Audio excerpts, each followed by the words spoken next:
because I'm the Josh, and I'm awesome.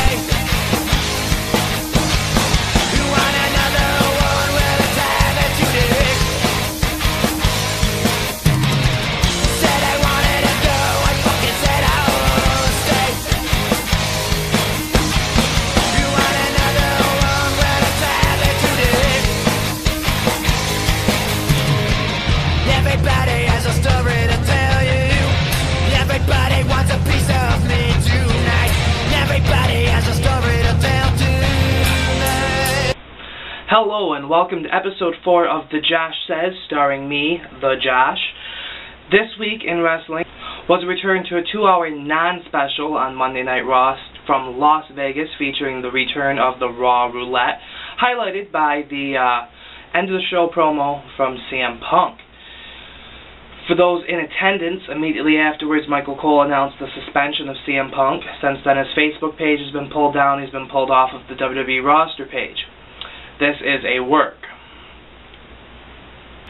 As announced earlier in the week, the Josh Says will be going to a bi-weekly format instead of a weekly format. As a result, I will be bringing you Raw reactions weekly after Monday Night Raw. I did not do one this week because I fell asleep. After 2 weeks in a row of 3-hour bore fest, my mind couldn't take any more Raw. I had to fall asleep. I will not be bringing you a 10 Things edition this week, or a Good Old Days, as I've been working diligently on the format for that. I do have a friend who is putting together a musical composition for the Good Old Days, and hopefully I will have that soon so that we can introduce the segment. Anyway, I hope you enjoy this week's show, and why don't you just stay tuned and see what I have for you.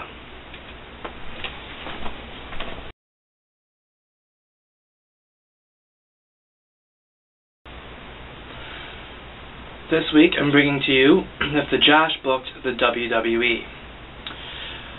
For this week's edition, I'm going to discuss how we could make Zack Ryder something special. We begin on Monday Night Raw with R-Truth coming out. He discusses the conspiracies, the C-O-N-spiracy. Begins his rant, his rave about his WWE title shots and being got or whatever he's going to do. Then the music hits. The fans in attendance shout their woo, woo, woo, you know it. Taking care to spike his hair, Zack Ryder comes out and fist pumps. Down to the ring he comes, gets in the ring. R-Truth looks at him like he's confused, starts to ask him what he's doing, and Zack Ryder cuts him off. He tells him, "You want to talk about conspiracies? Raw originated from my hometown of Rhode Island a few weeks ago, and I was left off the show. You weren't. So where's the conspiracy there?" You book up a match later between Zack Ryder and R-Truth. Zack Ryder gets the win because maybe another little Jimmy. R-Truth gets got by Zack Ryder. Can even bring back John Morrison in the process, screwing R-Truth out of his opportunity. Or even so much as John Cena could lend him a hand. Doesn't matter. But you give Zack Ryder the perfect opportunity and something to perfectly work with. Him and Truth could do a decent set of matches together. They have rather similar styles for the most part. The next thing is the rumors on the internet are that Kings of Wrestling, Claudio Castagnoli and Chris Hero, are in talks with WWE for contracts. Sign them and bring them to SmackDown.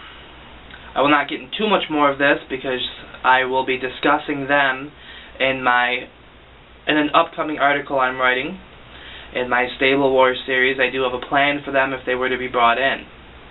Finally, if the Josh booked the WWE, he would fire Sin Cara. Did you watch Raw? Did you see him with his La Mystica against Evan Bourne? Seriously, someone has to do something about him before someone gets hurt. I plead to you, WWE, get rid of him or send him somewhere before somebody gets killed. And that's how the Josh would book the WWE.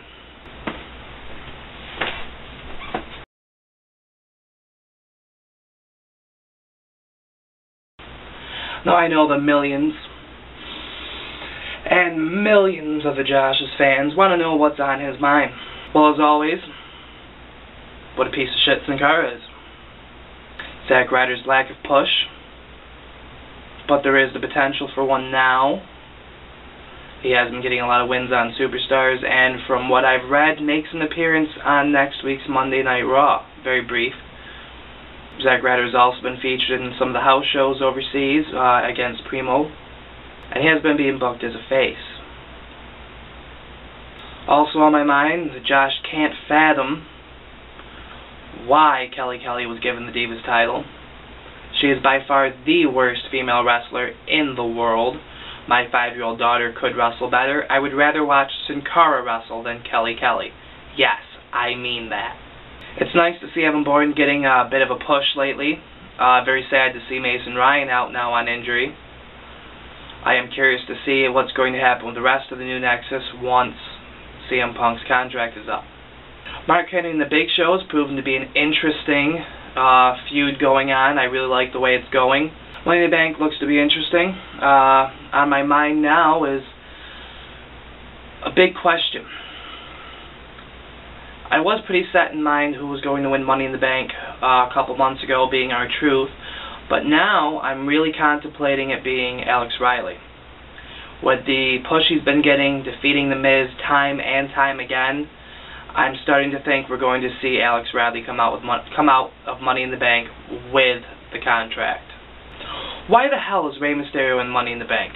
Other than to give him something to do, I guess, but Dolph Ziggler could have easily been in it, and because he has been feuding with Kofi, it would make a lot more sense. Plus, it would push forth more of the mid-card and upper mid-card people in the Money in the Bank as opposed to Rey Mysterio, who doesn't need it.